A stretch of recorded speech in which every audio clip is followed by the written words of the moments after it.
factoring when you have a coefficient in the first value? Could you give me one problem there? Yeah. 41. Could you tell me what that is? 4t squared minus 12t minus 9. 4t squared minus 12t. Is this plus 9? Say it again. Oh, it's plus 9. Minus 12t plus 9. Okay, that's equal to what? You are trying to factor? Yeah. Okay. All right, so once again, you multiply the coefficient of t squared, and you multiply that, you multiply the constant with the coefficient of the quadratic, which is 4 times 9. So what is that? 36. So now you look for two factors of 36 that add up to negative 12. Okay. So what should you pick? For example, 6 times 6 is 36, right?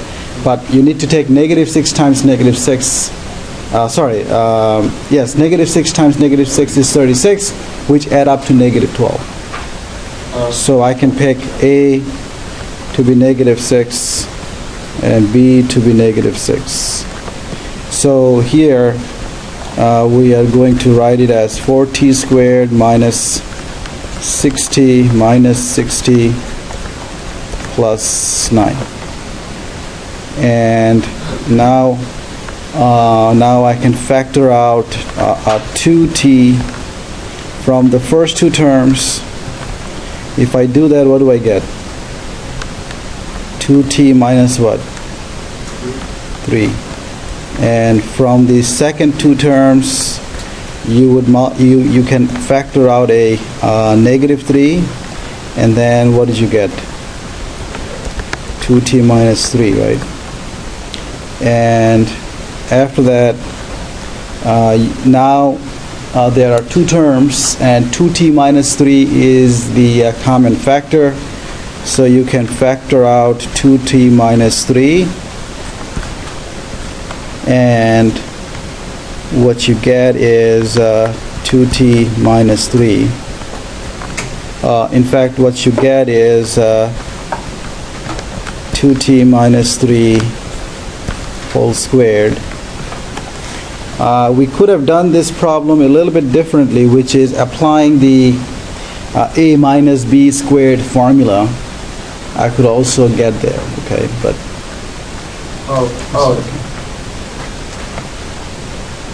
does that answer your question? Any other questions? Yeah. Number 47. Okay, this is 47, you said, and what's the problem? It's x cubed plus 5x squared. X cubed plus 5x squared Minus 2x minus 24. minus 2x minus 24. And again, is it factoring out? Okay. All right. So in this case, first of all, what you want to try is who has done this problem already? Problem 47. Okay. So what did you apply? Did you apply the trick that I did last time, or did you group together? What did you do? Grouping? Okay, which ones did you group? X cubed?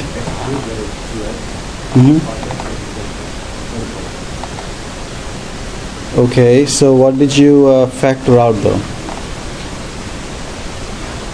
What did you do?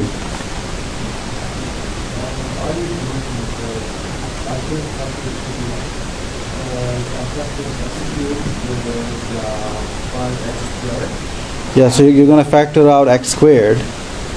That's going to give you x plus 5. What do you factor out from the other? I factor out from the other negative 2. Yeah. So I have X. Yeah, but then where do you go from there? Yeah, yeah.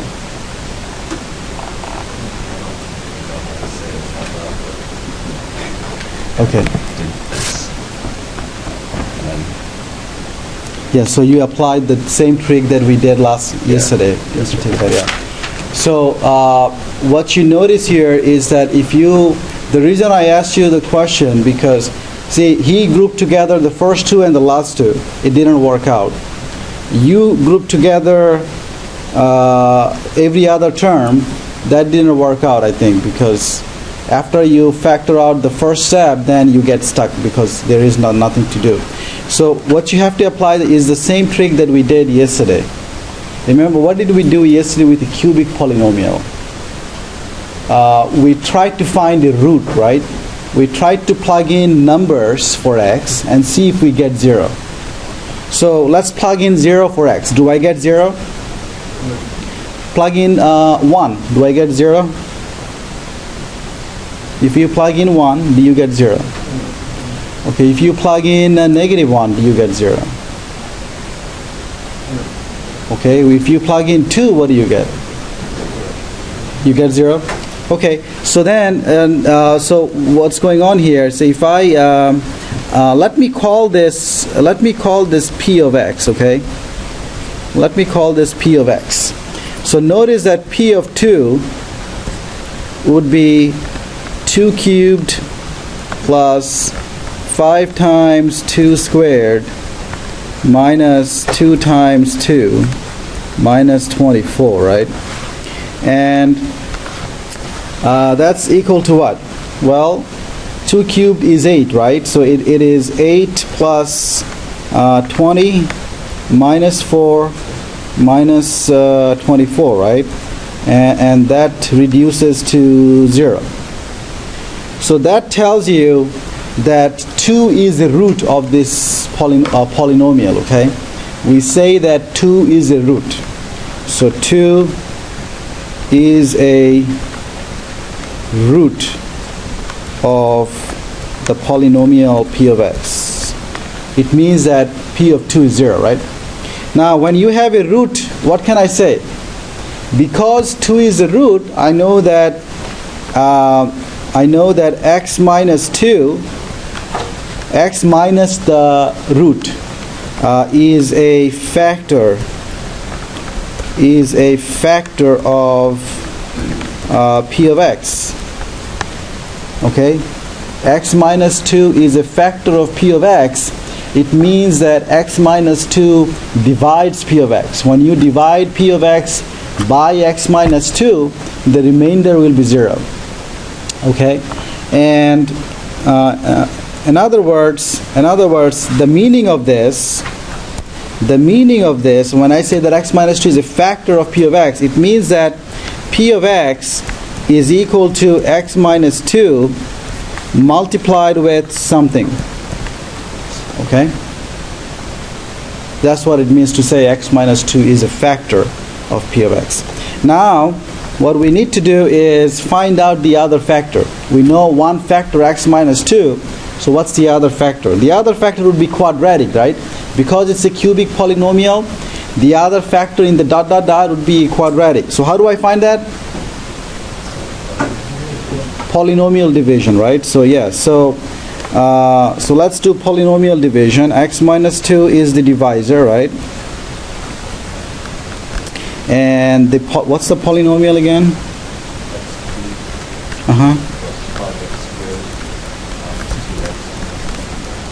Minus 2x minus 24. Okay, so first of all, I need to match what? X cubed, right? So what do I multiply with? X squared. And if I do that, I get x cubed minus 2x squared. And then I subtract, or you could say that you can change the signs of the lower row and then add, right? So whichever way you see it, I get 7x squared here, and then minus 2x minus 24, they are remaining. Now I have to match 7x squared, so what do I multiply with? 7x, and I get 7x squared minus what? 14x minus 20, oops, minus 14x, that's what I get. And then I again subtract, what do I get? 12x, right? And then finally, in order to get 12x, I need to multiply by what? Just 12. And I get 12x minus 24, and the remainder is 0. So then I could say my dividend, what was my dividend? X cubed. What was that? X cubed, 5x squared minus 2x minus 24, and the dividend is equal to the divisor multiplied by the quotient if the remainder is 0. So what's the quotient again? The quotient is x squared plus 7x plus 12. Okay. The question is, can you factor out the quadratic?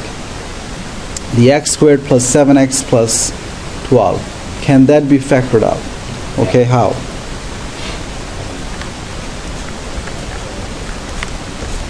Yeah, notice that 12, you look for two factors of 12 that add up to what?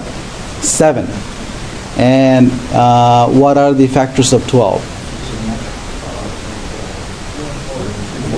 3 and 4 will give you 7. So what you get is what? X plus 3 and x plus 4, right? Everybody's okay with that? Okay, so that's the final answer. Now sometimes it might happen that you cannot factor out the quadratic, okay? So, all right. Any other questions?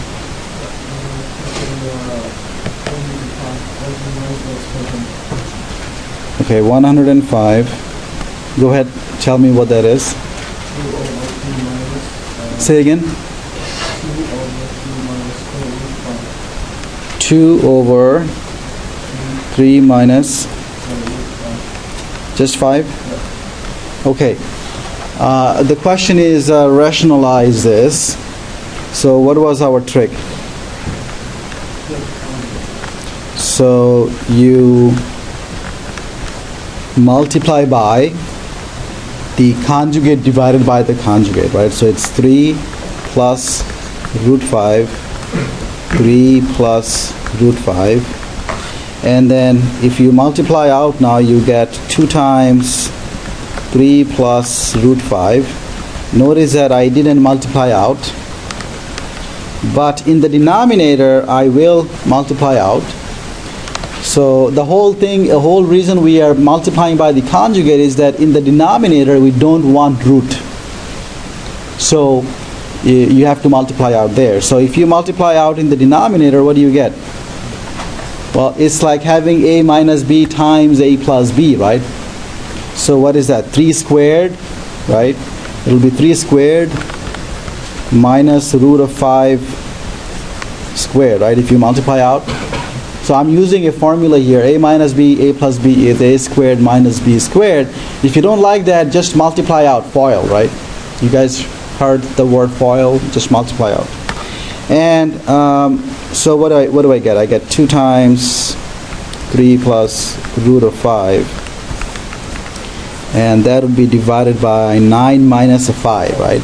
That's 4. And 3 plus root of 5 divided by 2. So that's the last answer. Everybody is doing okay with that? Yeah. Go up.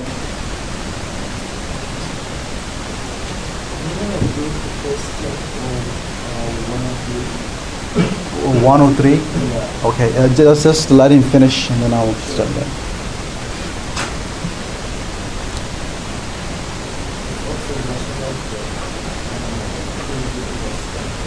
Okay.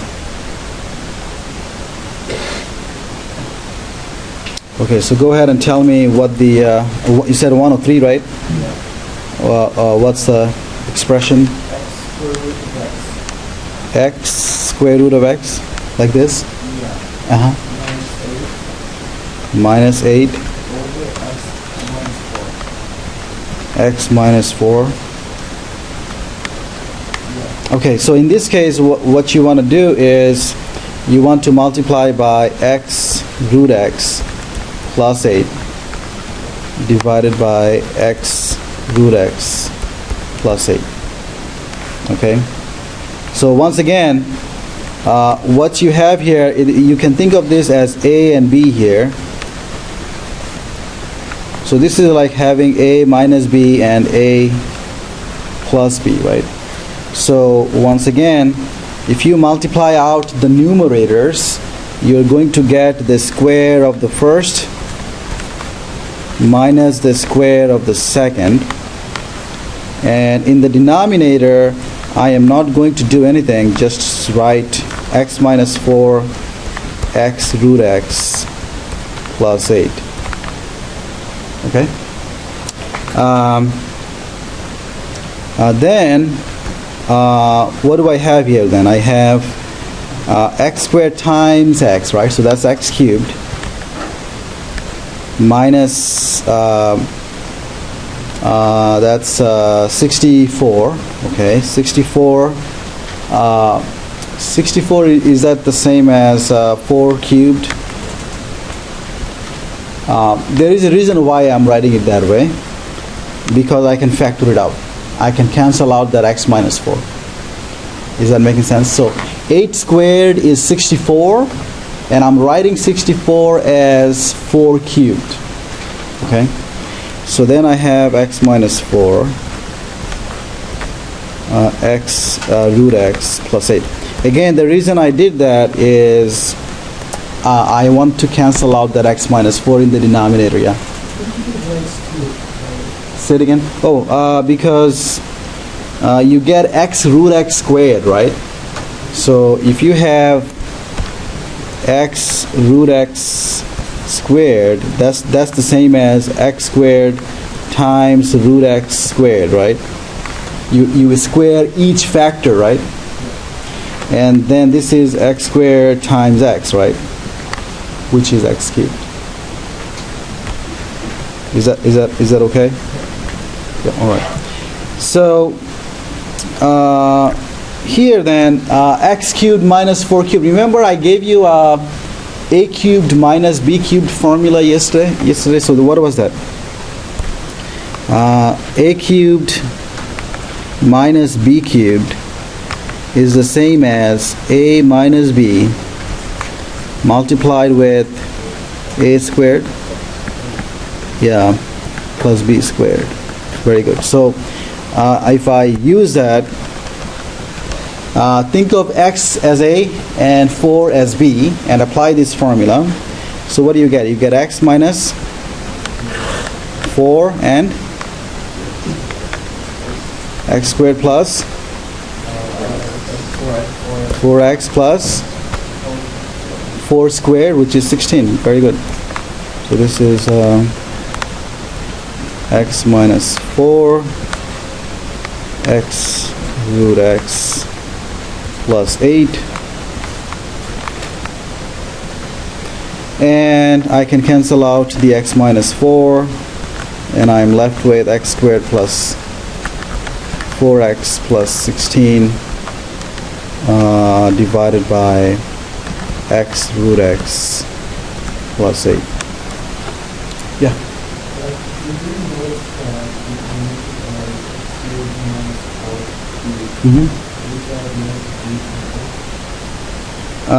Yeah, you did have the problem. Now you know. Okay. You need to recognize this for the following reason. Okay. You see, the algebra is not our main goal, right? Being able to do algebra is not the main goal. However, this type of simplification is needed. For example, when you try to see, what happens is that sometimes we want to know, when you have this beginning expression here, right? Sometimes what we want to know is that, you see, this expression, if I replace x by 4, right? I get an undefined expression, right? Because that the denominator becomes 0.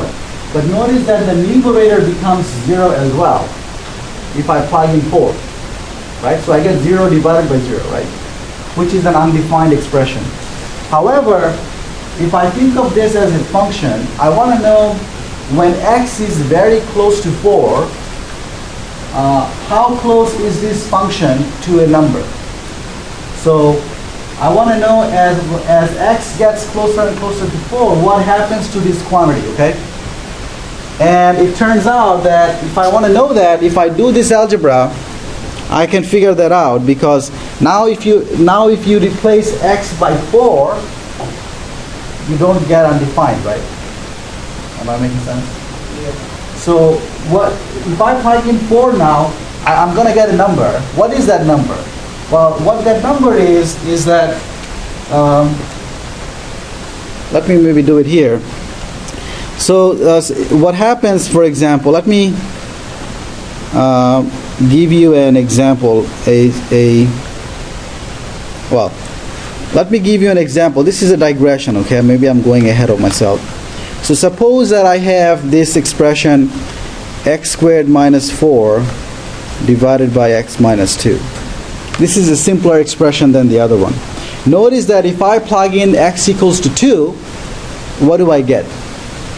0. X equals to 2, then I'm getting 0 divided by 0, which is an undefined expression. Now, what happens is that I want to know the following. As x gets closer and closer to 2, what is happening to the value of f of x? For every value of x, there is a value for f of x, right? There is a value of the fraction for every value of x. So I want to know, as x gets closer and closer to 2, what is happening to the value of f of x? Is that making sense? I know that f of 2 does not make sense, right? F of 2 does not make sense. But I want to know what happens when x is close to 2. What happens to f of x when x is close to 2? To answer that, I have to simplify this all the way through like this. X minus 2, x plus 2 divided by x minus 2, and then I get x plus 2. You realize that? And then now, if I plug in x to be 2, I get what? 4. So this, when I now plug in x equals to 2, now I get now I get 4, right? Okay.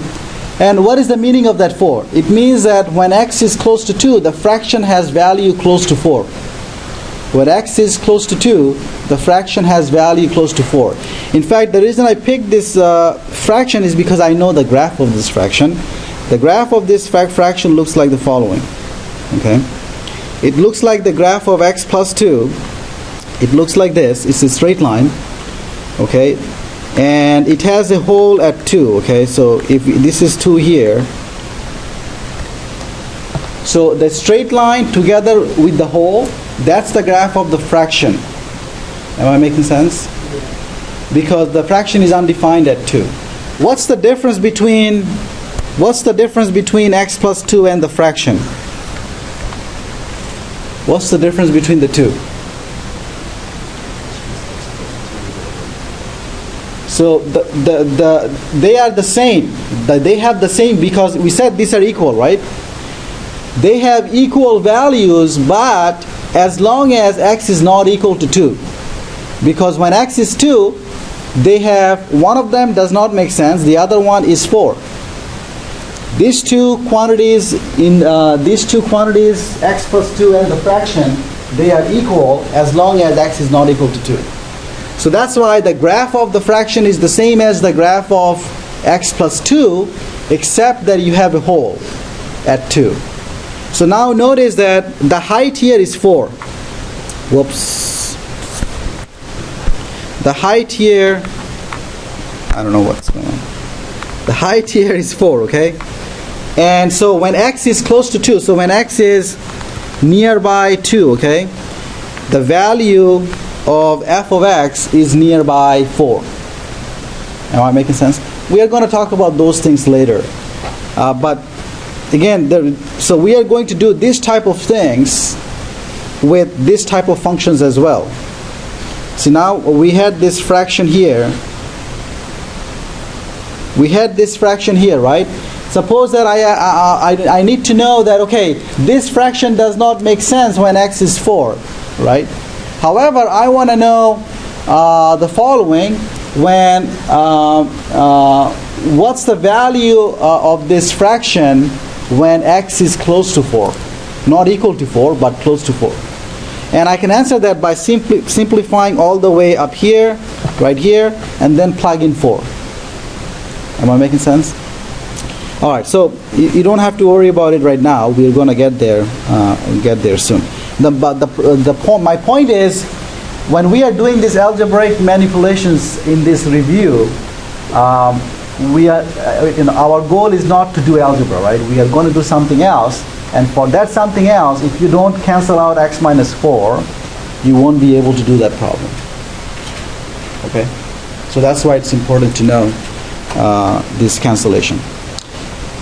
Okay, I think I'm going to stop taking questions now. Okay, but if you have questions, I can answer at the end of the class, or we can meet some other time. So I am going to go ahead with some of the reviews.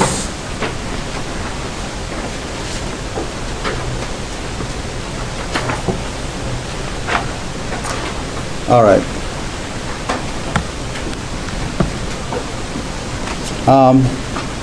One of the things that I didn't review yet from algebra is the binomial theorem. So I'm going to review that first, and then I'm going to review other things. So let's look at the binomial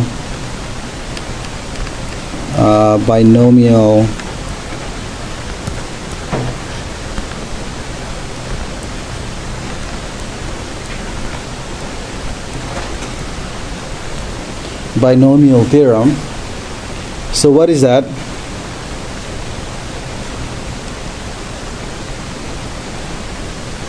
So what is the binomial theorem? First of all, remember that if I have a plus b to the exponent 1, it simply means a plus b, right?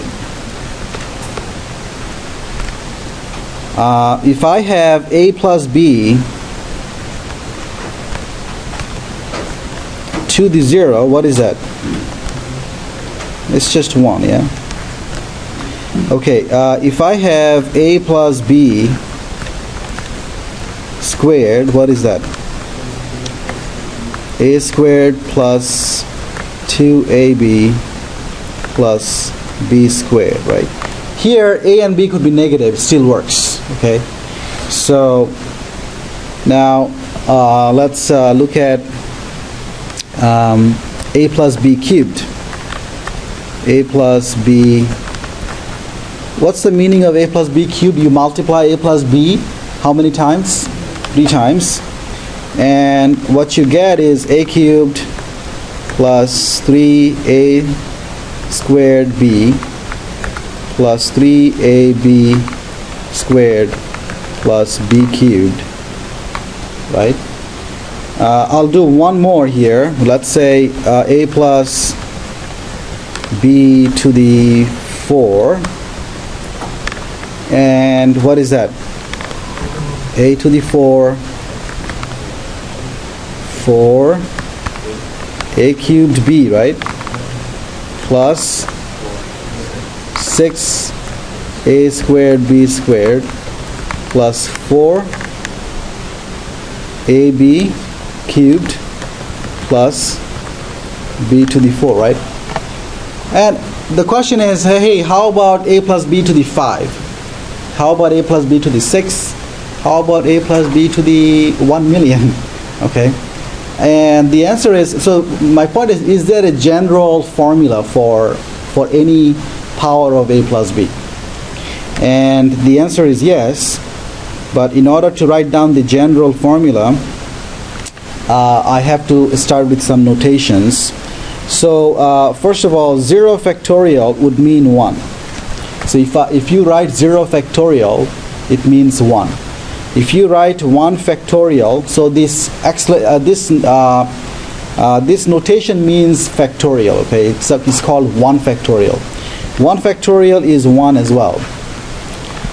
2 factorial is defined to be 2 times 1. Okay. 3 factorial is defined to be 3 times 2 times 1. Can someone imagine what is 4 factorial? 4 times, 3 times, 2 times 1. One more, 5 factorial. 5, 4, 3, 2, 1. So generally, if you have a if you have a positive integer n, right? If you have a positive integer n, what is n factorial for any n? Well, you just you start with n and then you decrease by 1 until you get to 1, right? So it'll be n multiplied with n minus 1 multiplied with n minus 2. Well, since we don't know what n is, I cannot write everything, so I have to do what? The best trick, dot dot dot, right? 2 times 1. Okay? So that's what n factorial would mean generally. Okay? It's the product of the positive integers between 1 and n. N factorial is the product of positive integers between 1 and n. Okay, there is a symbol called binomial coefficient.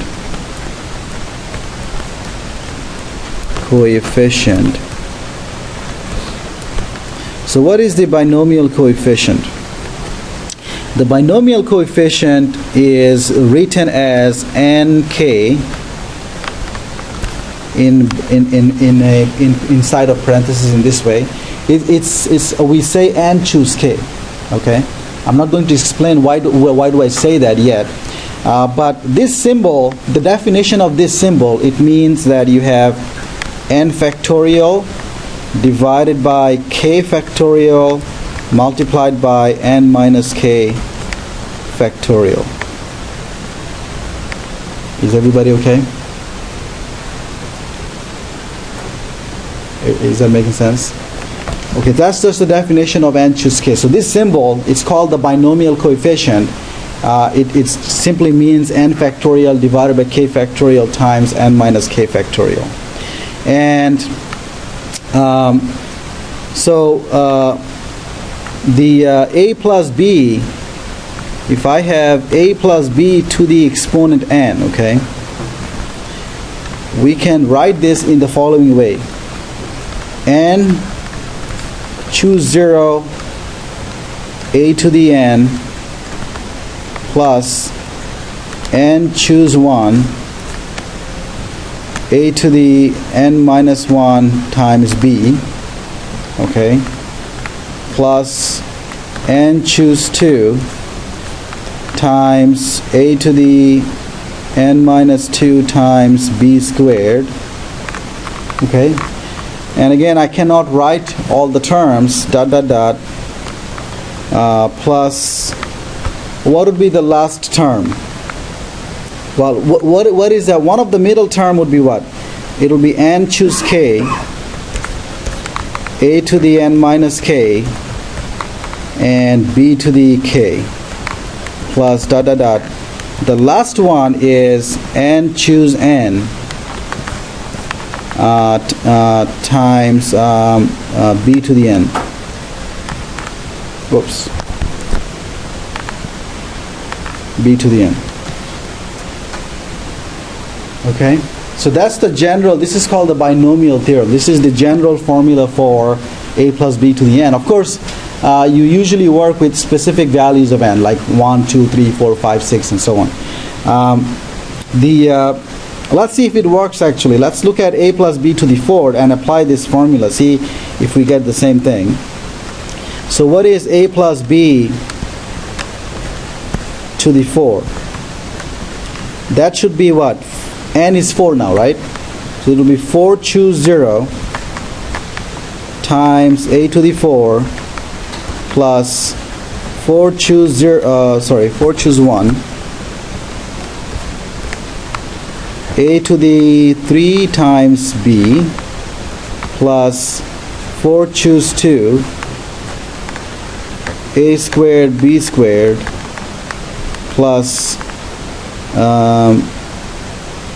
4 choose 3, which would be a times b cubed plus 4 choose 4 times b to the 4. Right? If I apply this binomial formula, binomial theorem, I get this expression for a plus b to the 4. Let's see if I get what I had written before. What is 4 choose 0? 4 choose 0, that's 4 factorial divided by what? 0 factorial times 4 minus 0 factorial, right? 4 minus 0 factorial multiplied with a to the 4 plus, what is 4 choose 1? It's 4 factorial divided by 1 factorial times what? 4 minus 1. 4 minus 1 means 3, right? 3 factorial a cubed b plus 4 choose 2. That would be what? 4 factorial over 2 factorial multiplied with 4 minus 2, which is 2 again. A squared b squared plus 4 choose 3. That would be 4 factorial over 3 factorial multiplied by what? 4 minus 3, which is 1 factorial times a b cubed, and the last term 4 choose 4, so that is 4 factorial divided by 4 factorial multiplied by 4 minus 4, right?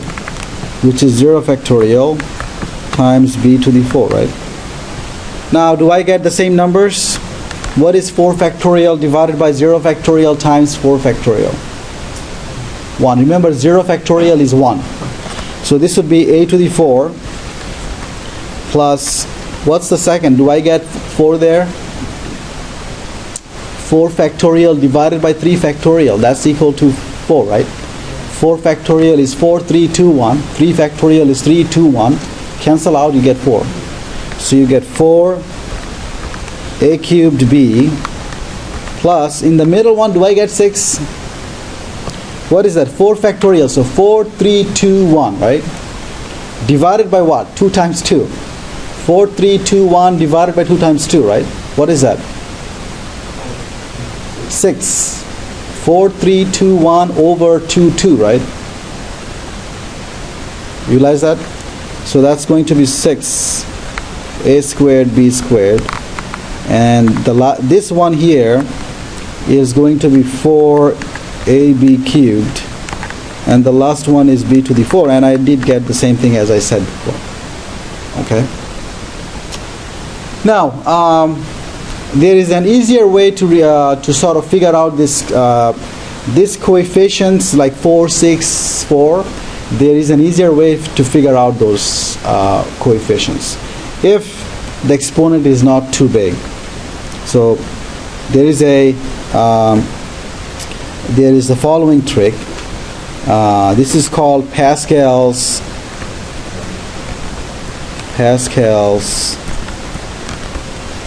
triangle.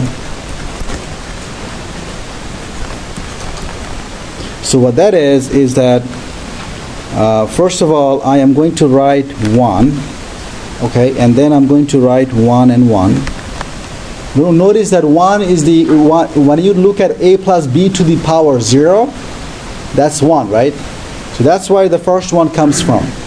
A plus b to the 1, that's a plus b, right? So the coefficient of a is 1, the coefficient of b is 1, right? So that's 1 and 1. Now, what I'm going to do is always start with a 1 outside, and then in the middle add up 1 and 1. If you add the second row numbers 1 and 1, you get what? 2, and outside you write 1. You again start with outside 1, and then you add 1 plus 2, you get a 3. 2 plus 1, you get a 3, and then outside you write a 1. Okay? And then outside you start with a 1, and then 1 plus 3 is a 4, 3 plus 3 is a 6, 3 plus 1 is a 4, and then 1 again. One more. 4 plus 1 is a 5, 4 plus 6 is a 10, it's a 10, 4 plus 5 is a 5, and then it's a 1. Okay? So what is going on here? So what is 1? It means that a plus b to the 0 is 1, okay? Second row means a plus b to the 1 is a plus b, okay? The third row, it means that a plus b squared is a squared plus 2ab plus b squared. So these numbers in the triangle, these numbers, they give you the coefficients of the binomial theorem, okay? So what is a plus b cubed? Let me write it here. A plus b cubed. Well, that's going to be what? A cubed plus 3a squared b plus 3ab squared plus b cubed, right? I am reading off these numbers, right? Reading off these numbers. Those are the coefficients. And what is happening to the exponents? Well, you start with a cubed, the biggest power, right? And then you decrease the power of a, you increase the power of b, right? So what is a plus b to the 5?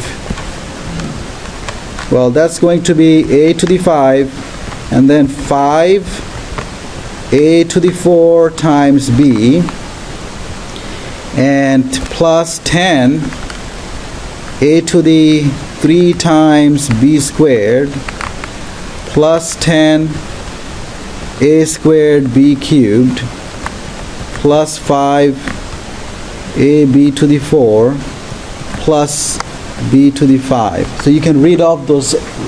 Every row corresponds to a power of a plus b, right? Is that making sense? Say it again. Oh, b to the 5, yes, b to the 5. Thank you. B to the 5, yep. So if you use the Pascal's triangle is a way of coming up with these coefficients. Otherwise, you have to use the factorials to know what they are. Now, your calculator, if you have a TI-84, there is a symbol which is like, so in the TI-84 there is a symbol, I think NCR, something like that. Is there a symbol like that?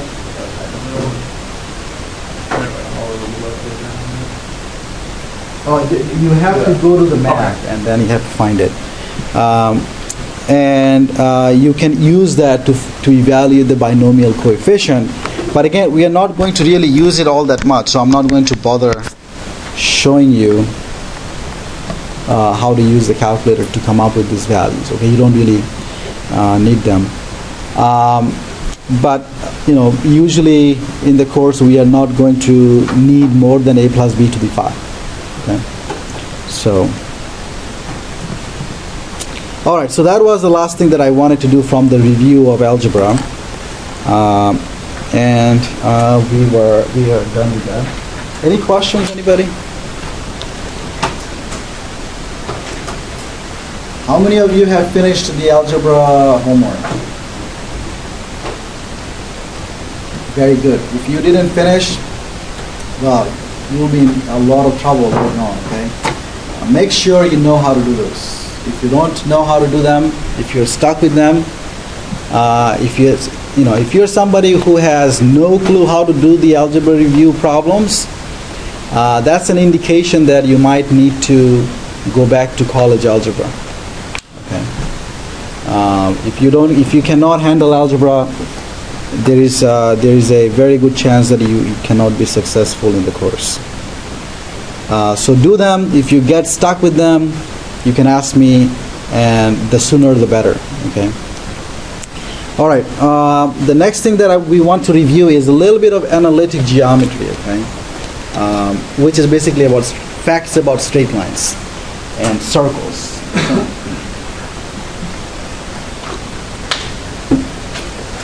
So a little bit of analytic geometry.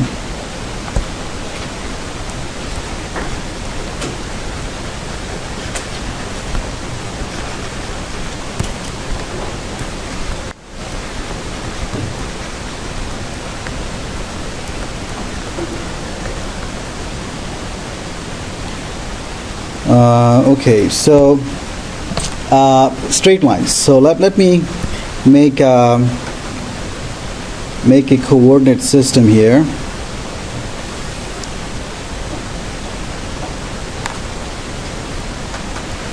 Whoops.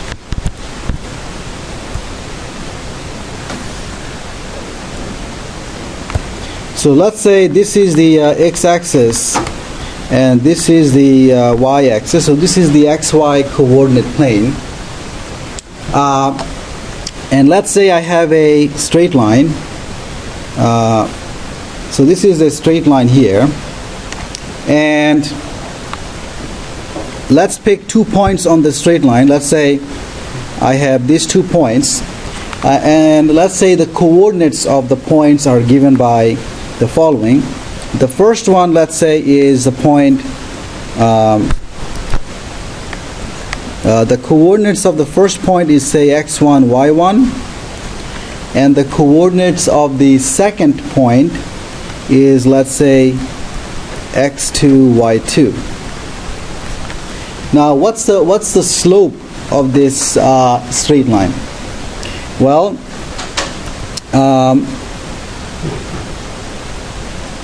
if I look at the triangle here, this is the right triangle. If I look at that triangle, right, what is the height? What is the height of this triangle here? What is this length? What's that? 1? See, I didn't give you any scale here. All I said, y2 minus y1, right? Because you see the point, this point here, what's the height of that point? What's the height of that point? y2, right? Because that's the second coordinate. What's the distance of this point from the y-axis? x2, right? So the height here is y2 minus y1, right? Because that length is the height of the second point minus the height of the first point, right? Now, what's the length here? x2 minus x1, right? x2 minus x1. You guys all realize that? The reason it's x2 minus x1 is that the distance from the y-axis to the second point, let me call that Q, okay? This is the point Q, this is the point P. The distance, so we are trying to find the horizontal distance between P and Q, right? So what's the distance from Q to the y-axis? The distance from Q to y-axis is what? x2, right? The first coordinate of a point tells you the distance from the y-axis of the point. What's the distance from P to y-axis? The distance from P to y-axis is x1, right? The first coordinate tells you the distance of the point from the y-axis, right? So the distance between P and a y-axis is x1. The distance between Q and y-axis is x2. So what's the distance between P and Q? When I say distance, I'm talking about the horizontal distance here. And the horizontal distance between P and Q is x2 minus x1. Is everybody okay with that? All right. So then how do we define slope? Anyone remembers? How do we define slope of a straight line? Yeah. y2 minus y1 is the rise. Yeah, exactly. Thank you. So this is x2 minus x1. So the slope of a straight line is given by the rise over run. That's usually what they say it. That's how they say it. But that's basically the length of this side divided by the length of the other side. So that's what we mean by the slope of a straight line. All right. Now, how do we write down the equations of straight lines? Okay. So there are two different ways that we need to know how to write the equation of a straight line. So let me make another coordinate plane.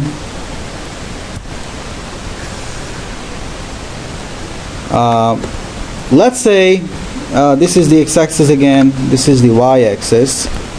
Let's say I have a straight line which looks like the following, okay?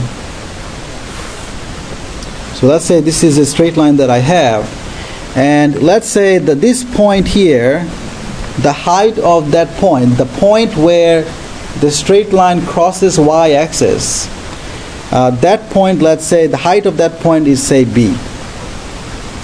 Okay? And let's assume that the slope of this line is m. So I'm saying the slope of the line is given by m, and the y-intercept, so b is the y-intercept, right? B is the y-intercept. If I know the slope and if I know the y-intercept, then what's the equation of the straight line? Anyone remembers? That's another one. In this case, the equation of this straight line is y is mx plus the y-intercept. Okay? So if you know the slope, if you know the y-intercept, you can write down the equation as y is slope times x plus the intercept. Okay? This is called what? It's called the slope-intercept formula. Okay? This is called the slope-intercept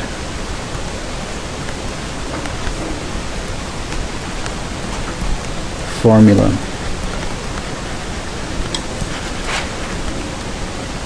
Okay? Now, sometimes in a question you are not given the y-intercept. Okay? So again, this thing here is the intercept, right? This is the y-intercept, right? Y-intercept.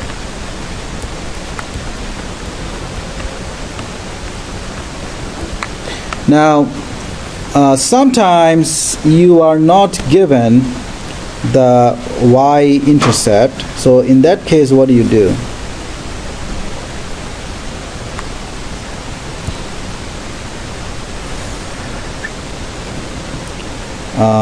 Let's say I have a straight line again, and let's say I have a straight line, but I don't know the y-intercept. In the question, I am given a point. So let's say I am given this point here, and that point has, let's say, coordinates x0, y0. So suppose that you're told that, hey, I have a straight line, the straight line goes through the point P. You're given the coordinates of P. You know that the straight line goes through P. You're also given the slope, okay? You're also given the slope. So let's say the slope m. Slope is m. So if you have a straight line where the slope is given and one point is given, then I'm coming back to what you said. What is the equation of this straight line? Y minus y0 equals to m times x minus x0. Notice here x0, y0 will be given. Okay, they are fixed numbers. This is called what? This is called the point slope formula, okay? Point slope formula. You actually use that more often than the other one. In fact, if you know this one, you really don't need to know the other one. You know why? Because if you look at y-intercept is really a point, right? So what is the y-intercept? The y-intercept is basically a point 0, comma b, right? So if you're given the y-intercept, you're actually given a special point of the line, right?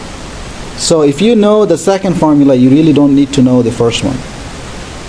Okay? Just know that the y-intercept means that you are given the point 0b.